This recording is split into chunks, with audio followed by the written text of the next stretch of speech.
বইযোগ চিত্র বৈচিত্র্যে আপনাদের পড়ে শোনাচ্ছি আলবেয়ার কামুর বিখ্যাত উপন্যাস দি প্লেগ।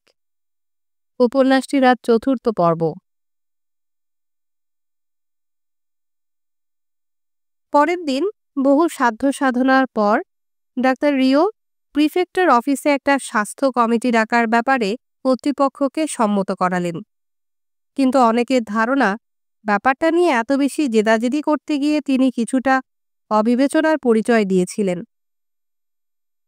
শহরের লোক যে ক্রমেই খুব বেশি রকম সন্ত্রস্ত হয়ে উঠেছে তা সত্যি বটে, ডাক্তার রিচার্ড বললেন। আর এটাও অবশ্যই অনেকখানি সত্যি যে চারিদিকে এলোমেলো গুজব ছড়িয়ে পড়েছে।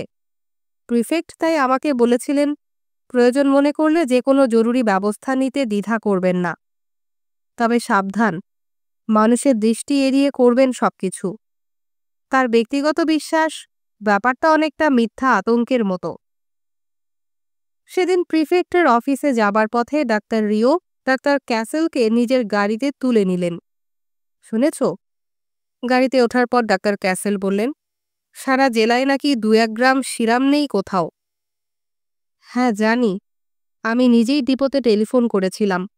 দেখলাম ডিপোর ডাইরেক্টর বেশ খানিকটা চমকে উঠলেন যেন। এখন প্যারিস থেকে আনানোর দরকার, কিন্তু সেখানেও আবার তেমন তৎপরতা দেখালে হয়। দেখা যাক, গতকাল প্যারিসে টেলিগ্রাম পাঠিয়েছি, ডাক্তার রিও বললেন। প্রিফেক্ট যথেষ্ট হৃদ্যতার সঙ্গে তাদেরকে নিজের অফিসে অভ্যর্থনা জানালেন, কিন্তু সে সময় তাকে দেখলে যে কেউ সহজেই অনুমান করতে পারতেন তিনি ভেতরে ভেতরে চাপা ক্রোধে জ্বলছিলেন। হাসুন, তাহলে এবার আমরা কাজ শুরু করি, উপস্থিত ডাক্তারদের লক্ষ্য করে তিনি বললেন। পরিস্থিতিটা যে কি তার আমার ব্যাখ্যা করে বলার প্রয়োজন নেই নিশ্চয়ই। ডাক্তার রিচার্ড বললেন, তার ধারণা তার কোনো প্রয়োজন নেই, কারণ তিনি এবং তার সহকর্মীরা সবাই বাস্তব অবস্থা সম্পর্কে মোটামুটি জানেন। এখন প্রশ্ন দাঁড়াচ্ছে বর্তমান অবস্থায় কি ব্যবস্থা নেওয়া উচিত। বরং আমাদের সামনে প্রথম প্রশ্ন হচ্ছে, ডাক্তার ক্যাসেল ডাক্তার রিচার্ডের কথার মাঝে বাধা দিয়ে বেশ খানিকটা অনিশ্চিতভাবে বললেন, রোগটা সত্যি প্লেগ কিনা তা সঠিকভাবে জানা। উপস্থিত ডাক্তারদের 2-3 জন ডাক্তার ক্যাসেলের এই উক্তির বিরুদ্ধে প্রতিবাদ করে উঠলেন। অন্যেরা সবাই কেমন যেন ইতস্তত করতে লাগলেন। প্রিফেক্ট নিজেও কেমন একটু চমকে উঠলেন। দরজার দিকে দ্রুত দৃষ্টি নিক্ষেপ করলেন, যেন আশ্বস্ত হতে চাইছিলেন যে ডাক্তার ক্যাসেলের এই ভয়ঙ্কর উক্তি নিঃসঙ্গ দরজার বাইরে কারো কানে পৌঁছাতে পারেনি। ডাক্তার রিচার্ড বললেন, তার মতে এখন সবচেয়ে বড় প্রয়োজন কোনো রকম আতঙ্কের ভাব না দেখানো। এখন পর্যন্ত শুধুমাত্র একটা ব্যাপারই নিশ্চিতভাবে বলা যেতে পারে যে বিশেষ এক ধরনের জ্বরের রোগী ডাক্তারদের হাতে আসতে শুরু করেছে। জ্বরের সঙ্গে সঙ্গে অন্যান্য জটিলতা কিছু কিছু আছে, কিন্তু মানুষের দৈনন্দিন জীবনের অন্যান্য ক্ষেত্রেও যা, ডাক্তারি বিজ্ঞানের ক্ষেত্রেও ঠিক তেমনই। দ্রুত কোনো সিদ্ধান্তে পৌঁছবার চেষ্টা করাটা বুদ্ধিমানের কাজ নয়। ডাক্তার ক্যাসেল তার হলুদ রঙের ময়লা গোঁফ মুখের ভেতর পুড়ে দিয়ে শান্ত মনে চিবুচ্ছিলেন যেন।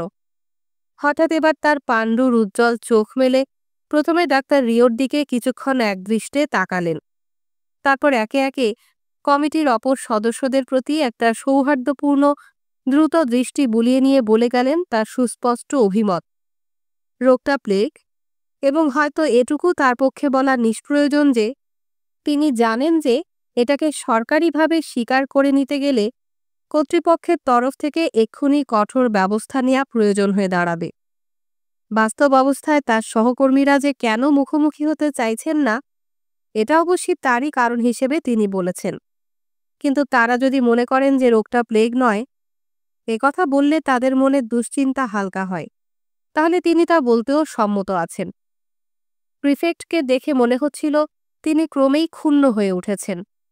তিনি মন্তব্য করলেন, সত্যিকারের অবস্থা যে কি তা অবশ্য তার জানা নেই, তবে ডাক্তার ক্যাসেলের এই যুক্তি তার কাছে সঙ্গত বলে মনে হচ্ছে না। দেখুন, আমার যুক্তি সত্যি সঙ্গত কিনা সেটাই বড় কথা নয়, ডাক্তার ক্যাসেল বললেন। লক্ষ্য করতে হবে তা আপনাকে কতটুকু ভাবিয়ে তুলতে পেরেছে। ডাক্তার রিও এতক্ষণ পর্যন্ত কোনো রকম মতামত প্রকাশ করেননি। এবার তাকে তার অভিমত জানাবার অনুরোধ জানানো হলো।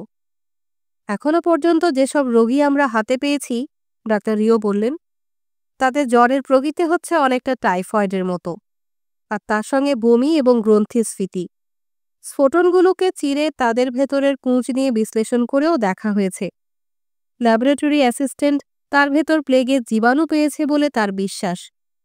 কিন্তু সেই সঙ্গে আমাকে অবশ্যই স্বীকার করতে হবে যে বীজাণুর ভেতর এমন কতগুলো বৈশিষ্ট্য লক্ষ্য করা গেছে যেগুলো প্লেগের বীজাণুর পুরাতন বর্ণনার সঙ্গে মেলে না।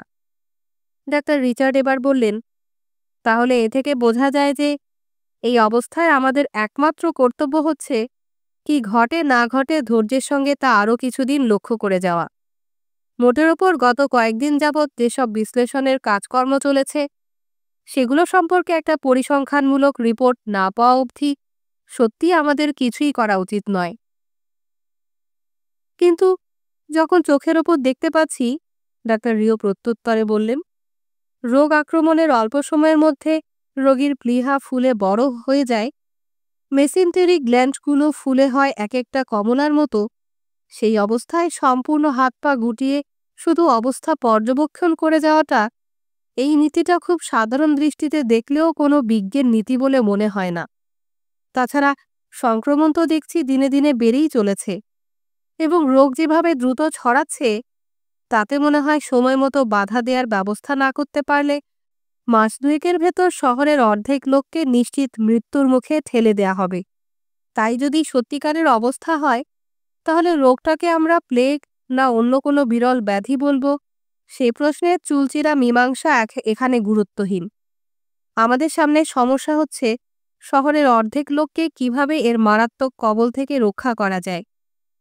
ডাক্তার রিচার্ড পুনরায় মন্তব্য করলেন, এ ধরনের বিভীষিকা চিত্র তুলে ধরাটা বোধহয় ভুল হচ্ছে।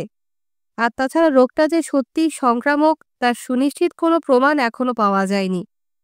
বাস্তবিকই অনেক ক্ষেত্রে রোগীর সঙ্গে একই ঘরে বাস করা সত্ত্বেও তার আত্মীয় স্বজনকে সম্পূর্ণ রোগমুক্ত থাকতে দেখা গেছে। কিন্তু আবার এটাও ঠিক যে সেই একই অবস্থায় অনেকেই রোগাক্রান্ত হয়ে মারা গেছেন, ডাক্তার রিও পাল্টা মন্তব্য করলেন।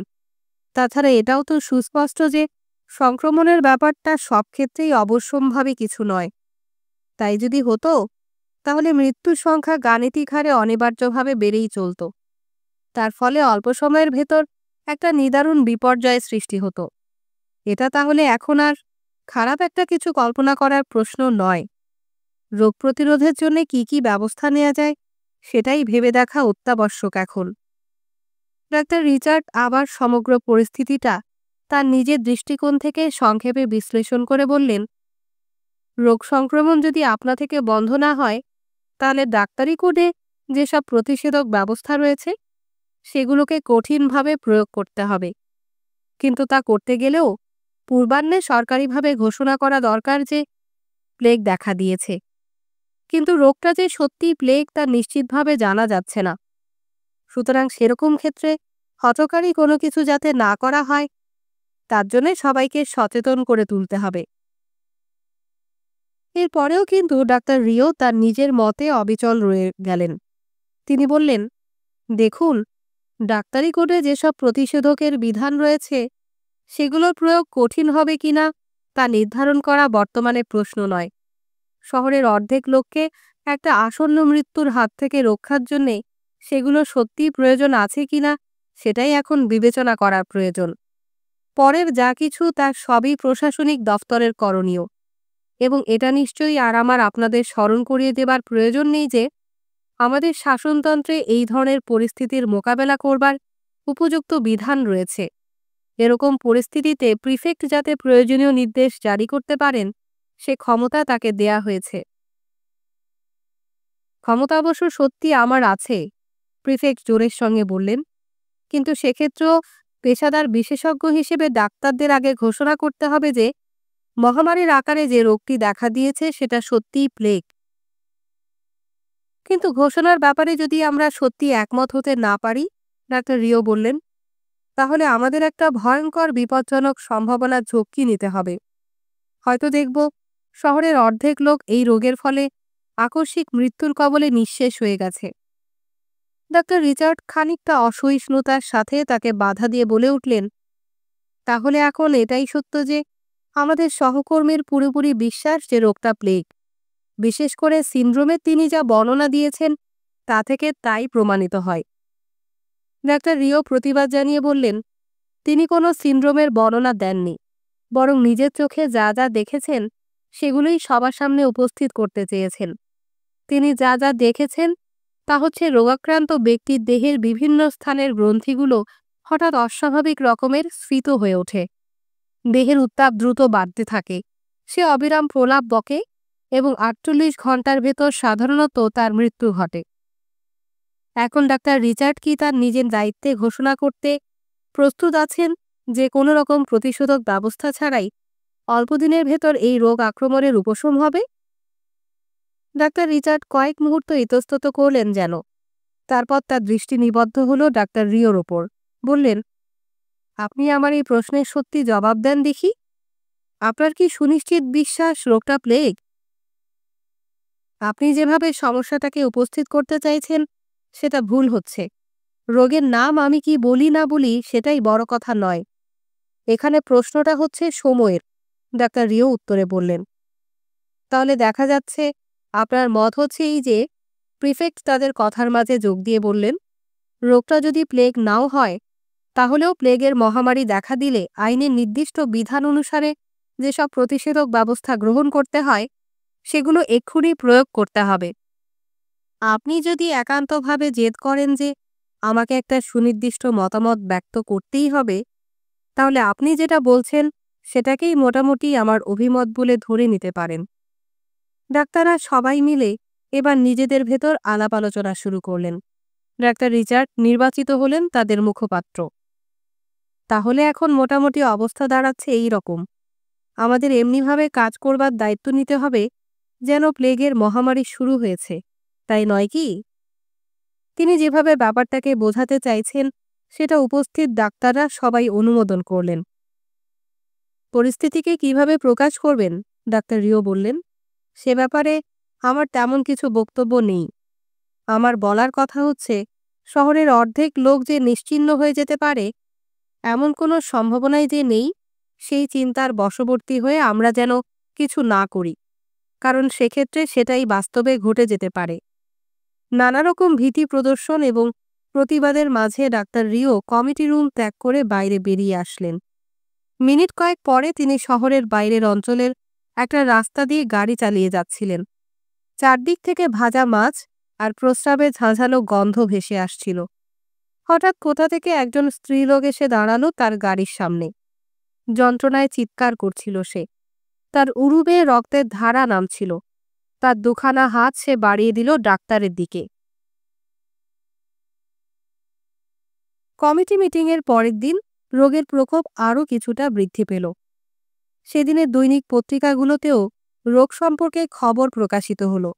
খুব সতর্ক এবং সংক্ষিপ্ত খবর বেরুলো কিছু কিছু। ঠিক তার পরের দিন ডাক্তার বাইরে বেরিয়ে লক্ষ্য করলেন শহরের বিভিন্ন স্থানে নতুন ছোট ছোট সরকারি নোটিশ টাঙানো হয়েছে, কিন্তু এমন সব স্থানে যেখানে সচরাচর মানুষের দৃষ্টি যায় না। কর্তৃপক্ষ যে পরিস্থিতির মোকাবেলার জন্য সতর্কতার সঙ্গে চেষ্টা করছেন, নোটিশ থেকে তার কোনো রকম ইঙ্গিত পাওয়া দুষ্কর। তাতে যেসব বিধি ব্যবস্থা পালনে নির্দেশ দেওয়া হয়েছিল সেগুলো তেমন কঠোর কিছু নয়। নোটিশগুলো পড়লে বরং একই রকম একটা ধারণা জন্মানোই স্বাভাবিক ছিল যে জনসাধারণের ভেতর যাতে কোনো রকম আতঙ্ক ছড়িয়ে না পড়ে, সেটাই কর্তৃপক্ষের কাছে সবচেয়ে উদ্বেগের ব্যাপার, এবং সেদিকে দৃষ্টি রেখেই সবকিছু করা হয়েছে। নির্দেশগুলোর গোড়াতেই সংক্ষিপ্তভাবে বলা ছিল, সাংঘাতিক এক ধরনের রোগের আক্রমণের কিছু কিছু সংবাদ ওরাও শহরের বিভিন্ন অঞ্চল থেকে পাওয়া গেছে। রোগটা সত্যি সংক্রামক ব্যাধি কিনা তা অবশ্য সঠিক বলা এখনও সম্ভব নয়। রোগের লক্ষণগুলো এখনও পর্যন্ত এমন কিছু স্পষ্ট নয় বা এক্ষুনি কোনো উদ্বেগের কারণ হতে পারে, এবং কর্তৃপক্ষ বিশ্বাস করেন শহরের প্রত্যেক নাগরিক যে সুস্থির চিত্তে এই পরিস্থিতির মোকাবেলা করতে পারবেন সে ব্যাপারে তাদের ওপর আস্থা রাখা যায়। তা সত্ত্বেও ভবিষ্যতের কথা চিন্তা করে যেটা সম্ভবত সবার কাছেই ভালো বিবেচিত হবে, প্রিফেক্টের তরফ থেকে কিছু কিছু সতর্কমূলক ব্যবস্থা কার্যকরী করা হয়েছে। এখন প্রত্যেক নাগরিক যদি এই বিধি ব্যবস্থাগুলো মনোযোগের সঙ্গে পাঠ করে যথাযথভাবে পালনের চেষ্টা করেন, তাহলে এই রোগ মহামারীর রূপ নিতে পারে বলে যে বিপদের সম্ভাবনা রয়েছে তা এখন সম্ভব হবে না। এই পরিপ্রেক্ষিতে প্রিফেক্টের ধারণা যে শহরের প্রত্যেক নাগরিক নিশ্চয়ই তার এই ব্যক্তিগত উদ্যোগকে সর্বান্তকরণে সমর্থন জানাবেন। কর্তৃপক্ষ যেসব ব্যবস্থা কার্যকরী করবেন বলে স্থির করেছিলেন তারও একটা খসড়া দেয়া হয়েছিল নোটিশে। নালা নর্দমায় নিয়মিত বিষাক্ত গ্যাস ঢেলে একটা সুচিন্তিত উপায়ে শহর থেকে ইঁদুর সম্পূর্ণ উচ্ছেদ করা এবং পানি সরবরাহ ব্যবস্থা যাতে কোনো রকমে দূষিত না হয় সেদিকেও কঠোর দৃষ্টি রাখাকে এই কার্যক্রমের অন্তর্ভুক্ত করা হয়েছিল। প্রত্যেক নাগরিক যাতে কঠোরভাবে ব্যক্তিগত পরিষ্কার পরিচ্ছন্নতার নিয়ম পালন করেন সে ব্যাপারে তাদের উপদেশ দেয়া হয়েছিল। কেউ যদি নিজের দেহে ঘন ঘন মাছি বসতে দেখেন তাহলে তার প্রতি নির্দেশ ছিল তিনি যেন তক্ষুনি মিউনিসিপ্যাল হাসপাতালে গিয়ে তা জানান। প্রত্যেক পরিবারের কর্তাদের ওপর আদেশ দেওয়া হয়েছিল যে পারিবারিক ডাক্তার পরিবারের কোনো ব্যক্তিকে রোগী বলে ঘোষণা করার সঙ্গে সঙ্গে তা কর্তৃপক্ষের গোচরে আনতে হবে এবং প্রয়োজন হলে রোগাক্রান্ত ব্যক্তিকে হাসপাতালের বিশেষ ওয়ার্ডে স্থানান্তর করার ব্যাপারেও অনুমতি দিতে হবে। নোটিশে বিশেষভাবে উল্লেখ করা ছিল রোগী যাতে আশু চিকিৎসা লাভ করে এবং তার আরোগ্যের জন্য সব রকমের নিশ্চয়তা বিধান করা সম্ভব হয় তারই উপযোগী বিভিন্ন ব্যবস্থা এইসব ওয়ার্ডে করা হয়েছিল। আরও কিছু কিছু অতিরিক্ত নিয়মকানুন পালনেরও আদেশ ছিল। রোগীর ঘর এবং যে গাড়িতে রোগী চলাফেরা করবেন তা যাতে সম্পূর্ণ রোগ জীবাণুমুক্ত থাকে তার জন্য বাধ্যতামূলকভাবে রোগ জীবাণুনাশক ওষুধ ব্যবহার করতে হবে। বাকি যা কিছু করণীয় সে সম্পর্কে প্রিফেক্ট এই উপদেশ দিয়ে ক্ষান্ত হয়েছিলেন যে যারা রোগীর সংস্পর্শে আসতে বাধ্য হবেন তাদের কর্তব্য হবে অবিলম্বে স্যানিটারি ইন্সপেক্টরের সঙ্গে যোগাযোগ স্থাপন করা এবং তিনি যা যা নির্দেশ দেন সেগুলো যথাযথ পালনের চেষ্টা করা। ডাক্তার নোটিশ থেকে দৃষ্টি নামিয়ে নিয়ে হঠাৎ দাঁড়ালেন এবং দ্রুত নিজের অপারেশন রুমের দিকে ফিরে তাকালেন। গ্রাদ, যিনি আগে থেকেই সেখানে তার জন্য অপেক্ষা করছিলেন, ডাক্তারকে দেখতেই নাটকীয়ভাবে নিজের দুবাহু উত্তোলন করলেন। হ্যাঁ, শুনেছি, ডাক্তার বললেন। মৃত্যুর সংখ্যা দিন দিন বাড়ছে।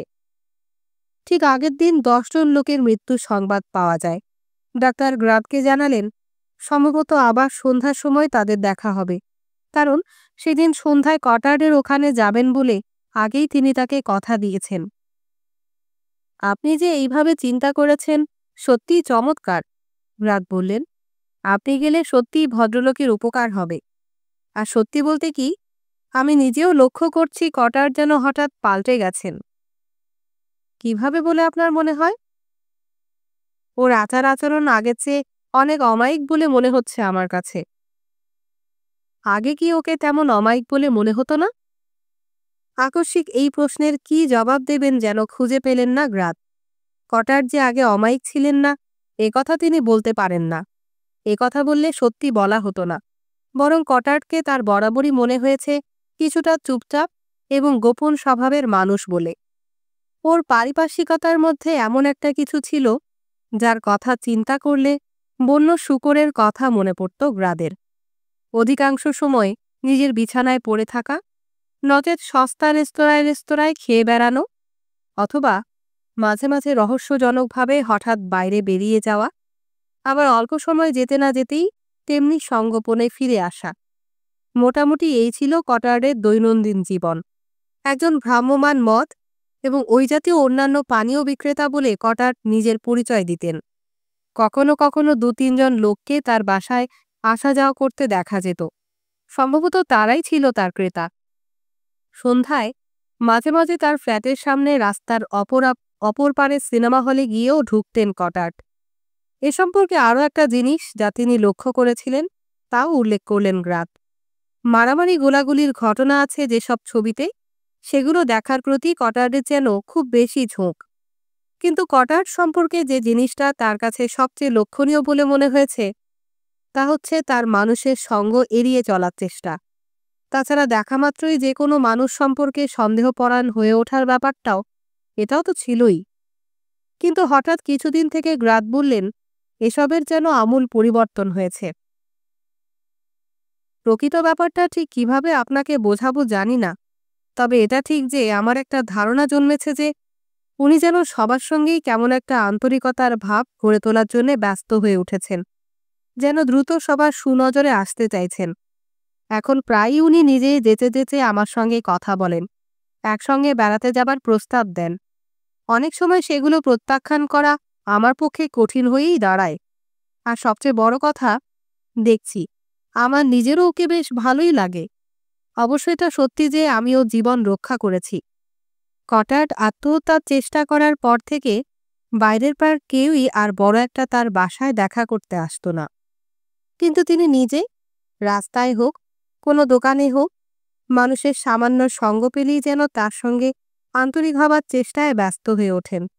রুটির দোকানদারের সঙ্গে তার ব্যবহার মনে হয় অমায়িকতার চরম। তেমনি আবার তামাকের দোকানদার যেসব আষাঢ়ে গল্প বলেন, তাতেও তিনি এমন উৎসাহ এবং আগ্রহ দেখান যা অন্য কোনো লোকের পক্ষে দেখানো সম্ভব নয়। বিশেষ করে আমি যে তামাকের দোকানদারের কথা বলছি, উনি হচ্ছেন একজন মহিলা, গ্রাত বুঝিয়ে বললেন। উনি তো যে কোনো মানুষের কাছে আতঙ্ক স্বরূপ। আমি একদিন কটার্ডের সামনে এই মন্তব্য করতেই উনি বললেন, ভদ্রমহিলার সম্পর্কে আমার নিশ্চয়ই কোনো ভুল ধারণা আছে। ভদ্রমহিলার অনেক ভালো গুণও আছে, তবে সেগুলোকে হয়তো অনেক সময় তলিয়ে বুঝতে হয়। ২-৩ বার কটার্ড গ্রাতকে তার সঙ্গে শহরের বিলাসী কাফে এবং রেস্তোরাঁয় নিয়ে যাবার জন্য পীড়াপিড়ি করেছেন। হালে তিনি এগুলোই ঘন ঘন যাতায়াত শুরু করেছিলেন। দেখুন, ওসব জায়গায় পরিবেশটা বেশ ভালো লাগে, তিনি গ্রাতকে বুঝিয়ে বললেন। আর তাছাড়া ওখানে গেলে সবসময় ২-৪ জন ভালো সঙ্গী সাথী পাওয়া যায়। গ্রাত লক্ষ্য করেছেন কটার্ড এসব রেস্তোরাঁ বা কাফেতে গিয়ে ঢুকতেই সেখানকার কর্মচারীরা যেন শশব্যস্ত হয়ে তাকে অভ্যর্থনা জানাবার জন্য এগিয়ে আসে, এবং এর কারণটাও অবশ্য তিনি আবিষ্কার করেছিলেন। তিনি দেখেছেন কটার্ড উদার হাতে তাদের মধ্যে মোটামুটি বকশিশ বিতরণ করেন। এসব বদান্যতার পরিবর্তে সেখানকার কর্মচারীরা তার প্রতি যে আন্তরিকতা দেখাত, তাতে কটার্ড মনে মনে বেশ খুশি এবং গর্ববোধ করতেন। একদিন এক রেস্তোরাঁ থেকে বেরিয়ে আসার পথে সেখানকার প্রধান ওয়েটার নিজে এসে তাদের বাইরে দরজা পর্যন্ত পৌঁছে দিয়ে যায় এবং দরজার গোড়াই কটার্ডকে তার ওভারকোট পরতে সাহায্য করে। সে ফিরে গেলে কটার্ড মন্তব্য করেন, দেখছেন, লোকটা সত্যিই ভদ্র, সময়ে ভালো সাক্ষী হতে পারবে। হঠাৎ তার সাক্ষী হবার কথা উঠছে কেন? ব্যাপারটা ঠিক বুঝলাম না। কটার্ড উত্তর দেবার পূর্বে ২-১ মিনিট ইতস্তত করলেন যেন। না, তেমন কিছু নয়, তবে ধরুন সে অন্তত একটু বলতে পারবে আমি তেমন কোনো অসৎ লোক নই।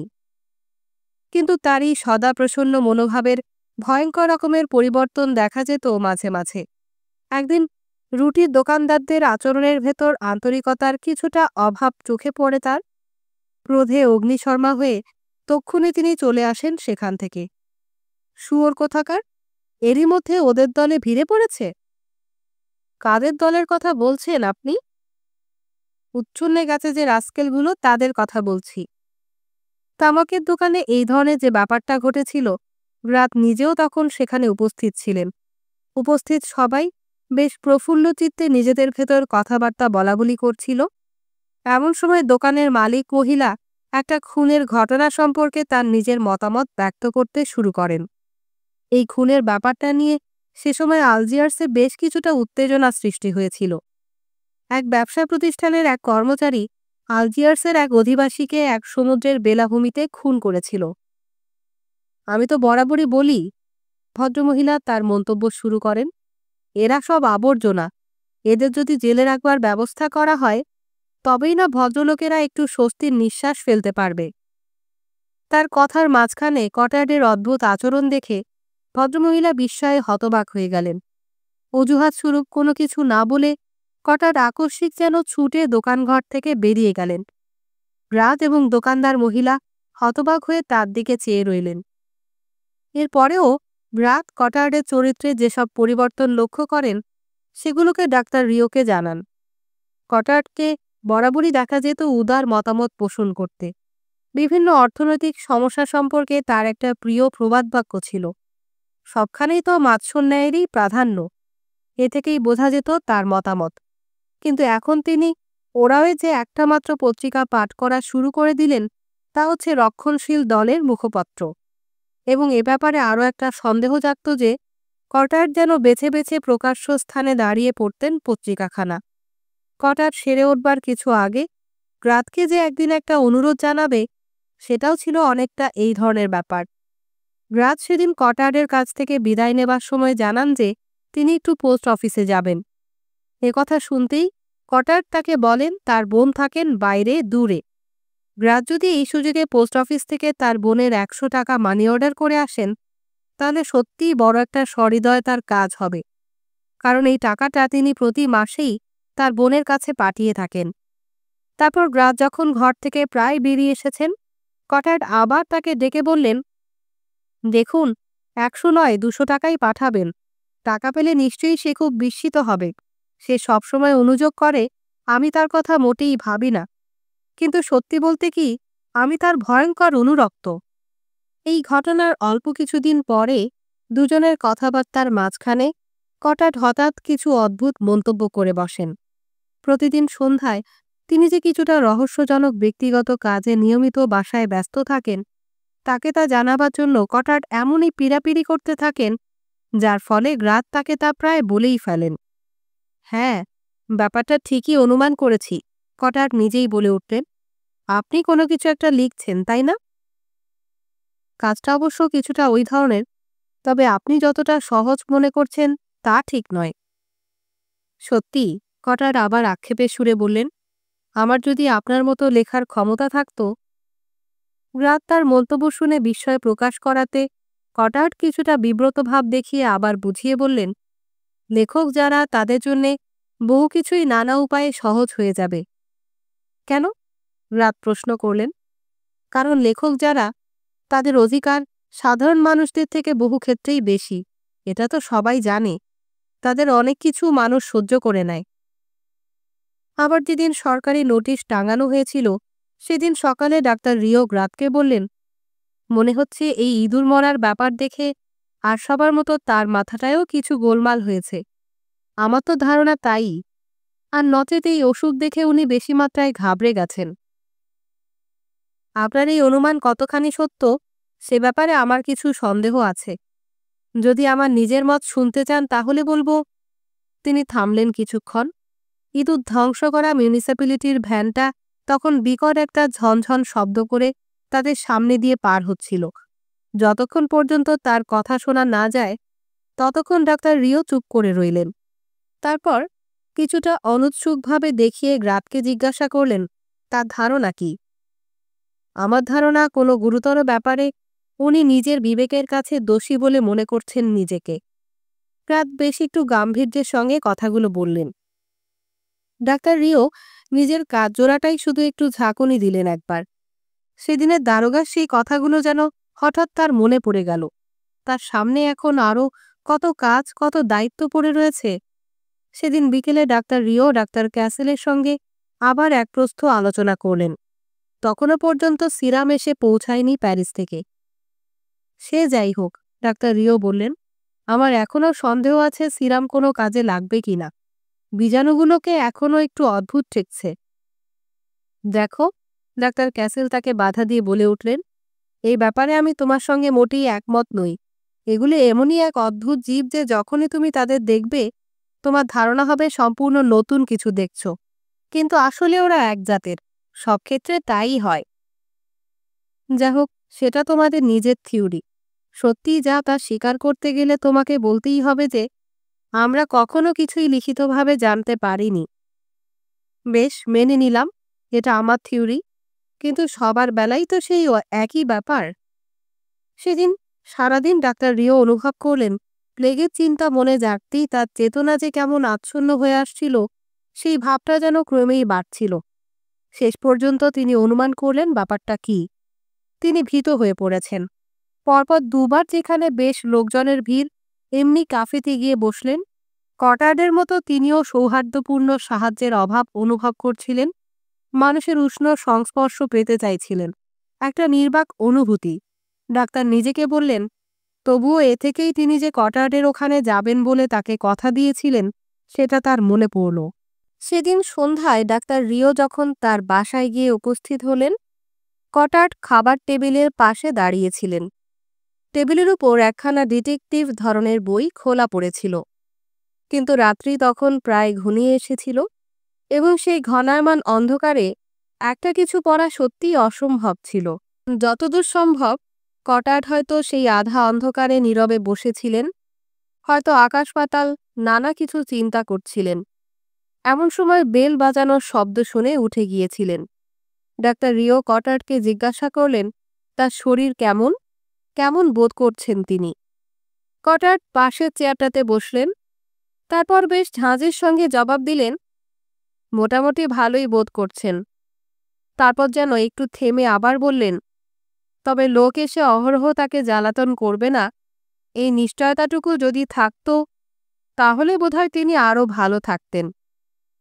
ডাক্তার রিও সংক্ষেপে মন্তব্য করলেন, কোনো মানুষই সবসময় নিঃসঙ্গ থাকতে পারে না।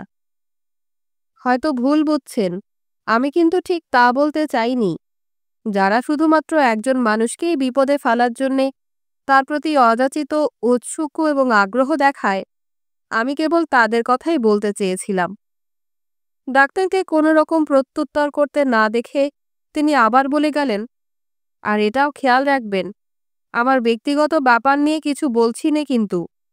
গল্পটা এক্ষুনি এ ডিটেকটিভ বইতে পড়ছিলাম, একটা অভাগা লোকের কাহিনী। হঠাৎ একদিন সকালবেলা পুলিশ এসে লোকটাকে গ্রেফতার করে সম্পূর্ণ আকস্মিকভাবে। অনেকদিন থেকেই তার পেছনে লোক লেগেছিল, কিন্তু সে কিছুই খবর রাখত না। এমনকি বিভিন্ন অফিসেও তাকে নিয়ে আলাপ আলোচনা চলত। আপনার নিজের কি ধারণা, কারুর সম্পর্কে এটা করা কি উচিত? আপনার কি মনে হয়, জনসাধারণের কারোর প্রতি এরকম আচরণ করবার অধিকার আছে? দেখুন, ডাক্তার রিও এবার বললেন, আপনার এ প্রশ্নের জবাব দিতে গেলে অনেক কিছুই বলতে হয়। অবশ্য এক অর্থে আমিও আপনার সঙ্গে একমত যে এই ধরনের অধিকার কারোরই নেই। কিন্তু এখন এসব অবান্তর আলোচনা। আপনার উচিত মাঝে মাঝে বাইরে বেড়াতে যাওয়া। সারাক্ষণ এই যে নিঃসঙ্গ বাসায় বসে থাকেন, এটা ভয়ঙ্কর খারাপ। ডাক্তারের মন্তব্য শুনে কটার্ড যেন কিছুটা বিরক্ত হলেন। বললেন, তিনি আর বাসায় থাকেন কতটুকু, বরং সবসময় বাইরে বাইরেই কাটাতে হয় তাকে। যদি সেরকম কিছু দাঁড়ায়, রাস্তার সাধারণ লোকদের জিজ্ঞাসা করলে তারাও তাই বলবে। আর শুধু তাই নয়, শহরের সব অঞ্চলের অনেক লোকের সঙ্গেও তার আলাপ পরিচয় আছে। স্থপতি মসিয়ে বিন্তকে চেনেন? উনিও তো আমার একজন বিশিষ্ট বন্ধু। তখন কটার্ডের ঘরের ভেতরটা প্রায় সম্পূর্ণ অন্ধকার। বাইরে রাস্তায় জনকোলাহল ক্রমেই বাড়ছিল। রাস্তার আলোগুলো প্রখর হয়ে একসঙ্গে জ্বলে উঠল যেই, নিমিষে সেই মুহূর্তটাকে অভিনন্দন জানিয়ে স্বস্তির নিঃশ্বাস ফেলার মতো একটা চাপা গুঞ্জন উঠল চারদিক থেকে। ডাক্তার রিও বাইরে ব্যালকনিতে গিয়ে দাঁড়ালেন। কটার্ডও গেলেন তাকে অনুসরণ করে। প্রায় প্রতিদিনই সন্ধ্যার এই সময়টায় শহরে যেমন ঘটে, স্নিগ্ধ বায়ু ভরে দূর শহরতলি থেকে বজ্রকণ্ঠের স্তিমিত কোলাহল ভেসে আসছিল, আর তারই সঙ্গে ঝলসানো মাংসের লোভনীয় সুগন্ধ। অফিস এবং দোকানপাট থেকে সদ্য মুক্ত যুবকদের শান্ত কলরবে যতই ভরে উঠছিল শহরতলির রাস্তা, ততই মনে হচ্ছিল যেন একটা সুগন্ধ ভরা উচ্ছল আনন্দের তরঙ্গ দুলে দুলে এগিয়ে আসছে শান্ত গতিবেগে। রাত্রির আগমন আর তার সঙ্গে ভেসে আসা অদৃশ্য জাহাজের দুরাগত ভরা ঠুংকার, নিয়ত উত্থিত সমুদ্রের শান্ত মধুর গর্জন এবং আনন্দমুখর জনকোলাহল, এই সব কিছুকে মিলিয়ে রাত্রির প্রথম আবির্ভাবের এই সময়টা অতীতে বরাবরই বিশেষ একটা মাধুর্যময় আকর্ষণ ছিল তার কাছে। কিন্তু গত কয়েকদিন ধরে তিনি যেসব জিনিস জেনেছেন, তাতে আজকের এই মুহূর্তে চারপাশে ক্রমেই ঘনিয়ে আসা অন্ধকারের ভেতর ডাক্তার রিও যেন একটা নিদারুণ বিভীষিকার দোতনা অনুভব করছিলেন। আলোগুলো এবার জ্বেলে দিই, তাই না? ব্যালকনি থেকে ঘরে আসতেই ডাক্তার বললেন। আলো জ্বেলে দেওয়ার পর কটার্ড বেশ কিছুক্ষণ ডাক্তারের মুখের দিকে একভাবে চেয়ে রইলেন। তার চোখ জোড়া মিটমিট করতে লাগল। ডাক্তার, বলুন দেখি, হঠাৎ আমি যদি কোনো অসুখে পড়ে যাই, হাসপাতালে আপনার ওয়ার্ডে আমাকে ভর্তি করবেন তো? অবশ্যই, তা না করার কি আছে? কটার্ড এবার ডাক্তারের কাছে জানতে চাইলেন, কোনো ব্যক্তি হাসপাতালে নার্সিংহোমে অসুখ থাকা অবস্থায় পুলিশ তাকে গ্রেফতার করেছে, এরকম কোনো ঘটনা কখনো ঘটেছে কিনা। ডাক্তার রিও উত্তরে জানালেন, এরকম ব্যাপার ঘটেছে বলে তো শোনা যায়, তবে সবকিছু নির্ভর করে অসুস্থ ব্যক্তির তখনকার অবস্থার ওপর। আপনি তো নিশ্চয়ই দেখেছেন, কটার্ড আবার বললেন, আপনার ওপর আমার কত গভীর বিশ্বাস। তারপর ডাক্তারকে জিজ্ঞাসা করলেন, তিনি যখন শহরের দিকেই যাচ্ছেন, তখন তাকে সঙ্গে নিয়ে একটু শহরে পৌঁছে দেবেন কিনা। তারা যখন শহরের মাঝে এসে পৌঁছলেন, রাস্তায় জনসমাগম অনেক পাতলা হয়ে এসেছে। বাইরে আলোরও আর তেমন সমারোহ নেই। বাড়ির দরজার সামনে সামনে বাচ্চা ছেলেরা ভিড় জমিয়ে খেলছিল। কটার্ডের অনুরোধ মতো ডাক্তার গাড়িখানা ক্রীড়ারত একদল বাচ্চাদের পাশে এনে থামালেন। পাথর ঠেলাঠেলি খেলছিল তারা। বিরাট হইচই জমেছিল তাদের ভেতর।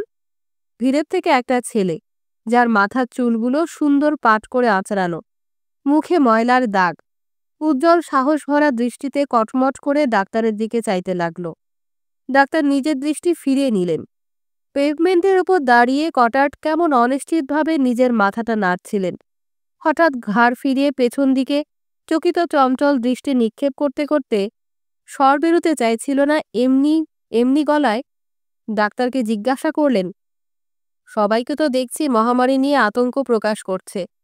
আপনার কি ধারণা, সত্যিই তেমন কোনো বিপদের আশঙ্কা আছে? মানুষ সবসময় এরকম একটা না একটা কিছু বলবেই, ডাক্তার বললেন, আর সেটাই তো স্বাভাবিক। হ্যাঁ, তা অবশ্য ঠিকই বলেছেন। আর যদি দেখলো আকস্মিক কোথাও 10 জন লোকের মৃত্যু হয়েছে, অমনি ভাবতে শুরু করে এই বুঝি পৃথিবীর অন্তিমকাল ঘনিয়ে এসেছে। তবে ঠিক এইরকম একটা কিছু ঘটার সময় নয় এখন। গাড়ির ইঞ্জিনটা তখনও পর্যন্ত একটানা ধুঁকছিল। ডাক্তার রিওর বাঁ হাতটা ছিল গিয়ার লিভারের উপর। তিনি আবার ভিড়ের ভেতরে সেই ছেলেটার দিকে তাকাতে শুরু করেছিলেন, যে তখনও কেমন একটা অদ্ভুত গাম্ভীর্যভরা মুখের ভাব নিয়ে যেন নিরীক্ষণ করছিল তাকে। হঠাৎ একসময় অপ্রত্যাশিতভাবে ছেলেটা তার দিকে চেয়ে হেসে ফেলল।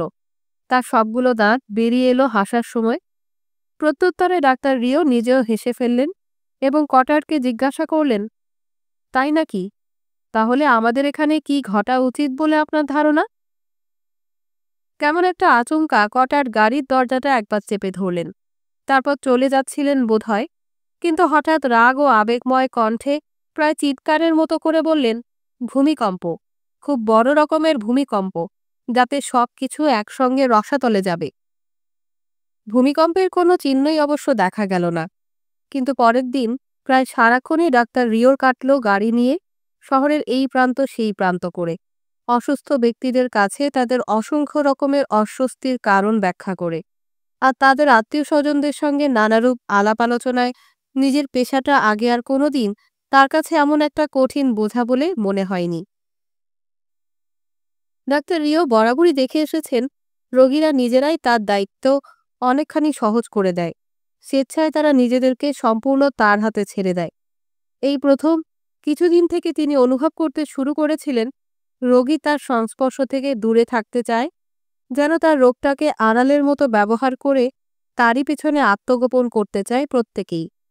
মানুষ নিজে হঠাৎ হতবুদ্ধি হয়ে পড়লে অনেক সময় যেমন অন্যের প্রতি এক অহেতুক বিদ্বেষের ভাব জন্মায় তার মনে, তেমন একটা আক্রোশের দৃষ্টিতে চেয়ে থাকে তারা যেন এখন ডাক্তারের দিকে। নিয়তই এমনই সংগ্রাম করতে হয়, যেখানে সেই রকম জীবনের সঙ্গে অভ্যস্ত হয়ে উঠতে পারেননি ডাক্তার রিও তখনও। সেদিন রাত 10টা আন্দাজ, যখন তিনি তার পুরনো হাঁপানি রোগীর বাসার সামনে এসে গাড়ি থামালেন, সেদিনে সেটাই তার শেষ রোগী দেখা। গাড়ির সিট থেকে ক্লান্ত দেহটাকে ছিনিয়ে আনার জন্যে রীতিমতো খানিকটা পরিশ্রম করতে হলো যেন তাকে। সিট ছেড়ে ওঠার আগে বেশ কয়েক মুহূর্ত তিনি ইতস্তত করলেন।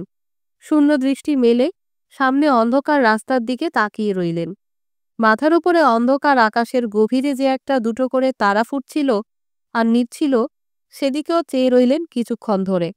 ডাক্তার রিও যখন তার ঘরে গিয়ে ঢুকলেন, বৃদ্ধ হাঁপানির রোগী তার বিছানায় উঠে বসেছিল। নিজের পুরনো অভ্যস্ত কাজে গভীরভাবে ব্যস্ত তখন সে। শুকনো কতগুলো মোটর দানা একটা পাত্র থেকে তুলে গুনে গুনে অপর একটা পাত্রে রাখছিল। ডাক্তারকে হঠাৎ ঘরে ঢুকতে দেখে সে চোখ তুলে চাইল। আনন্দে উজ্জ্বল হয়ে উঠল তার মুখ। আসুন ডাক্তার সাহেব, চারদিকে কলেরা শুরু হয়েছে, তাই না? আপনার মাথায় হঠাৎ এসব চিন্তা কে ঢুকালো আবার? কেন? কাগজে দেখলাম, আর তাছাড়া আজ রেডিও থেকেও বলতে শুনেছি। না, আমি বলছি এটা কলেরা নয়। বুড়ো ভদ্রলোকের চোখে মুখে কেমন একটা চাপা উত্তেজনা প্রকাশ পেল। স্মিত হেসে বললেন, যাই হোক, বড় কর্তারা দেখছি অনেক কিছু ফলাও করে বলেছেন। বেশি একটু উদ্বিগ্ন হয়ে পড়েছেন তারা মনে হচ্ছে, তাই না? এগুলো এক মনও বিশ্বাস করবেন না, ডাক্তার বললেন। বুড়োকে পরীক্ষা করার কাজ ইতিমধ্যে সেরে ফেলেছিলেন ডাক্তার। পরিষ্কার ছোট ঘরখানার মাঝখানে একটা চেয়ারে বসেছিলেন তিনি।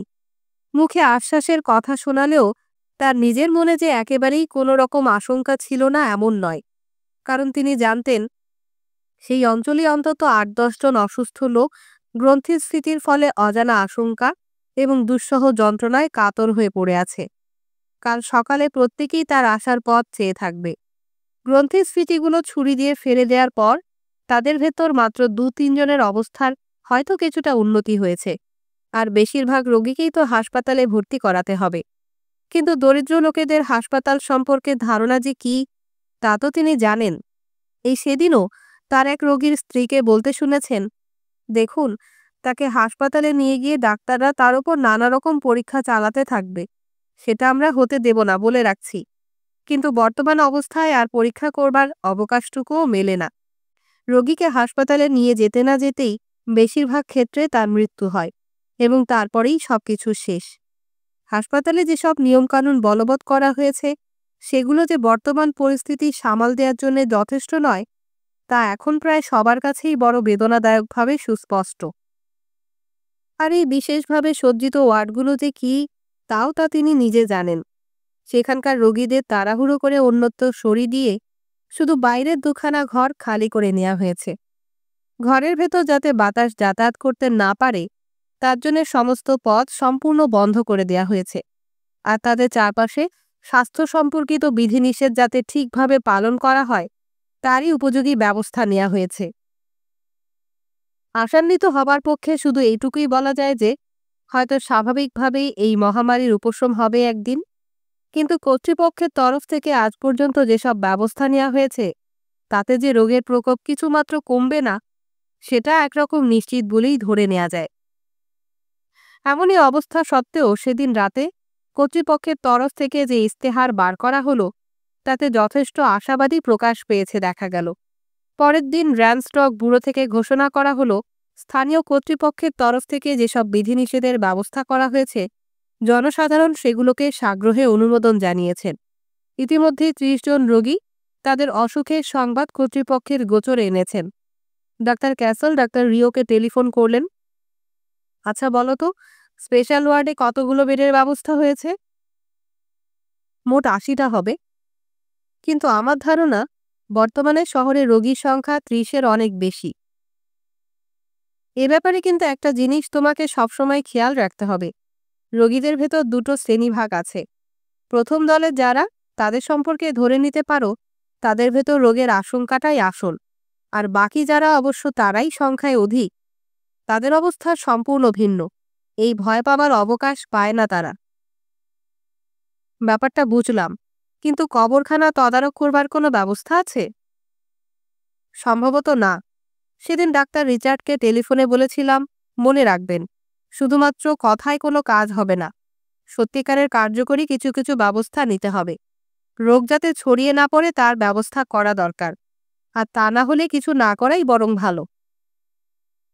তা তো অবশ্যই সত্যি, কিন্তু উনি কি বললেন? তার পক্ষে করার কিছুই নেই, তার কোনো ক্ষমতাই নেই, এই ধরনের সব অজুহাত। কিন্তু আমার নিজের ধারণা অবস্থা ক্রমেই অবনতির দিকে যাচ্ছে। প্রকৃত ব্যাপারটা দাঁড়ালোও তাই। ৩ দিনের ভেতর স্পেশাল ওয়ার্ডের দুটো ঘরই রোগীতে সম্পূর্ণ ভরে গেল।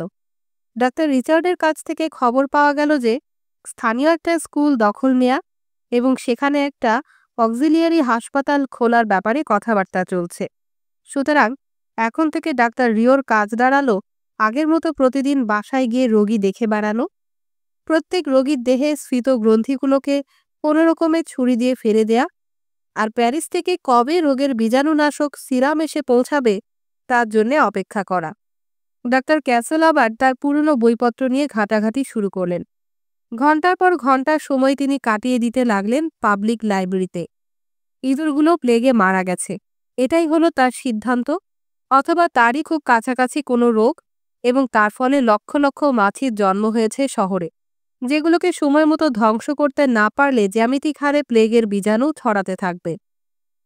ডাক্তার রিও কোনো রকম মন্তব্য করলেন না। ঠিক এই সময় বরাবর শহরের আবহাওয়া হঠাৎ আবার বেশ মনোরম হয়ে মনে হলো। কিছুদিন আগের বর্ষার পথে ঘাটে কিছু কিছু পানি বা কাদা জমেছিল, সেগুলো রোদে শুকিয়ে আবার পরিষ্কার ঝরঝরে হয়ে উঠল। এখন প্রতিদিন মাথার উপর দেখা যায় স্বচ্ছ কোমল নীল আকাশ, সোনালি আলোর অবিরাম প্রবাহে ঝলমল করছে। যত বেলা বাড়ে রোদে ঝাঁঝও বাড়তে থাকে, এবং মাঝে মাঝে আকাশের দূরদেশ থেকে উড়োজাহাজের স্তিমিত ভোঁতা গর্জন ভেসে আসে। মনে হয় পৃথিবীটা যেন একটা কল্যাণময় শান্তির পরিবেশ। কিন্তু এই শান্তির পরিবেশের ভেতরও পরপর 4 দিন রোগের প্রকোপ অসম্ভব দ্রুত গতিতে বেড়ে চলল। যেন প্রথম দিন মৃত্যুর সংখ্যা দেখা গেল 16 জন, দ্বিতীয় দিন 24, তৃতীয় দিন 28, এবং চতুর্থ দিনের সংখ্যা গিয়ে দাঁড়ালো 32-এ। চতুর্থ দিন শিশুদের এই স্কুল প্রাঙ্গণে একটা অক্সিলিয়ারি হাসপাতাল খোলার কথা সরকারিভাবে ঘোষণা করা হলো। এতদিন শহরের লোকেরা নানা রকম হাসি ঠাট্টা করে নিজেদের মনের উদ্বেগ এবং আকাঙ্ক্ষাকে ঢাকবার চেষ্টা করত, কিন্তু এখন মনে হলো যেন হঠাৎ তাদের মুখ দিয়ে আর কথা সরছে না। তাই নীরবে বিপন্ন গম্ভীর মুখে নিজের নিজের কাজ করে চলেছে সবাই। ডাক্তার রিও সেদিন প্রিফেক্টকে টেলিফোন করবেন বলে স্থির করলেন। দেখুন, চারদিকে অবস্থা যা দেখছি, তাতে যেসব বিধি ব্যবস্থা ইতিমধ্যেই করা হয়েছে তাতে কোনো ফল হচ্ছে বলে তো মনে হয় না। হ্যাঁ, সত্যি বটে, প্রিফেক্ট জবাবে বললেন। মৃত ব্যক্তিদের যে হিসাব বের হয়েছে তা আমিও দেখেছি, এবং আপনি যা বলছেন অবস্থা ভয়ঙ্কর উদ্বেগজনক বলেই মনে হচ্ছে। শুধু অবস্থা উদ্বেগজনক বলছেন কেন? রোগটা যে কি সে ব্যাপারেও তো সন্দেহ প্রকাশ করবার আর কোনো অবকাশ নেই। দেখি, এবার কর্তৃপক্ষকে কিছু একটা নির্দেশ জারি করবার জন্য অনুরোধ জানাবো ভাবছি। এরপরে আবার যখন ডাক্তার ক্যাসেলের সঙ্গে তার দেখা হলো, প্রিফেক্টের এই উদাসীন মন্তব্যটা তখনও ডাক্তার রিওর অন্তরে একটা নির্মম যন্ত্রণা হয়ে বিঁধছিল। এখনও বলছেন নির্দেশ জারি করাবেন। তিনি রূঢ় ব্যঙ্গের স্বরে কথাগুলোর পুনরুক্তি করলেন, অথচ এখন যা সবচেয়ে প্রয়োজন তা হচ্ছে নিজের কল্পনাকে কাজে লাগানো। সিরাপ পাঠানোর কিছু খোঁজখবর পেলে? হ্যাঁ, এই সপ্তাহে এসে পৌঁছাবে বলে জানা গেছে। এরপরই বর্তমান পরিস্থিতি সম্পর্কে একটা বিবরণী প্রস্তুত করে দেবার জন্যে প্রিফেক্ট ডাক্তার রিচার্ডের মারফত ডাক্তার রিওকে অনুরোধ করে পাঠালেন। সেটাকে তিনি পাঠাবেন কলোনির কেন্দ্রীয় শাসন কর্তৃপক্ষের কাছে নির্দেশের জন্য। ডাক্তার রিও যে বিবরণ প্রস্তুত করলেন তাতে রোগের বিভিন্ন উপসর্গের বর্ণনা এবং মৃত লোকেদের একটা পরিসংখ্যান জুড়ে দিলেন। সেদিন শুধু একদিনেই 40 জন লোকের মৃত্যু হয়েছে বলে সংবাদ পাওয়া যায়। প্রিফেক্ট জানালেন, যেসব বিধিনিষেধ আরোপ করা হয়েছে সেগুলো যাতে কঠোরভাবে পালন করা হয়। এখন থেকে নিজেই তা তদারক করার দায়িত্ব নেবেন। প্রত্যেকটা রোগ আক্রমণের সংবাদ বাধ্যতামূলকভাবে কর্তৃপক্ষের গোচরে আনা, রোগীকে পৃথক করে রাখার এই বিধান যাতে কঠোরভাবে পালন করা হয় সেদিকেও নজর দেয়া হবে। যেসব বাসায় রোগী আছে সেখানে যাতায়াত যাতে সম্পূর্ণ বন্ধ থাকে এবং সেগুলো যাতে রোগ সংক্রামক বীজাণুমুক্ত থাকে তারও উপযুক্ত ব্যবস্থা নেওয়া হবে এখন থেকে। রোগাক্রান্ত ব্যক্তির আত্মীয়কে স্বাভাবিক সামাজিক মেলামেশা থেকে বিরত থাকবার নির্দেশ দেয়া হবে। স্থানীয় কর্তৃপক্ষ নিয়মিত কবর দেওয়ার ব্যাপারে তদারক করবেন।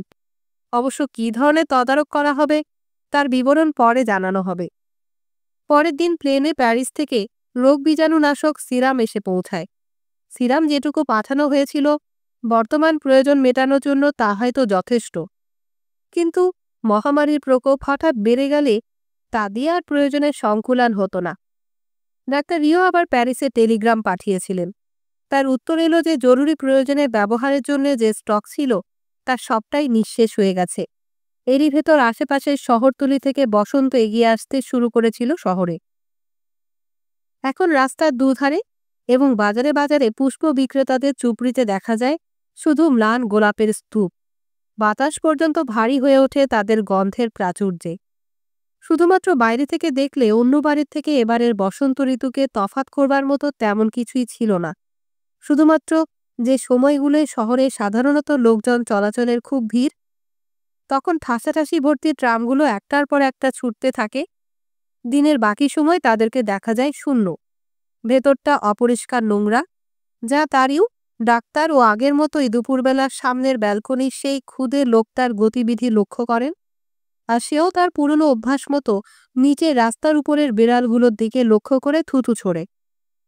রাত প্রতি সন্ধ্যায় দ্রুত বাসায় ফিরে এসে তার সেই রহস্যজনক সাহিত্য নিয়ে শশব্যস্ত হয়ে ওঠেন। কটারের পূর্বে সেই বিশৃঙ্খল জীবনের তেমন কোনো ব্যতিক্রম দেখা যায় না। পুলিশ ম্যাজিস্ট্রেট অথন সাহেব তার পোষা জীবজন্তুগুলোকে সেই একইভাবে নিয়মিত বাইরে বের করে আনেন।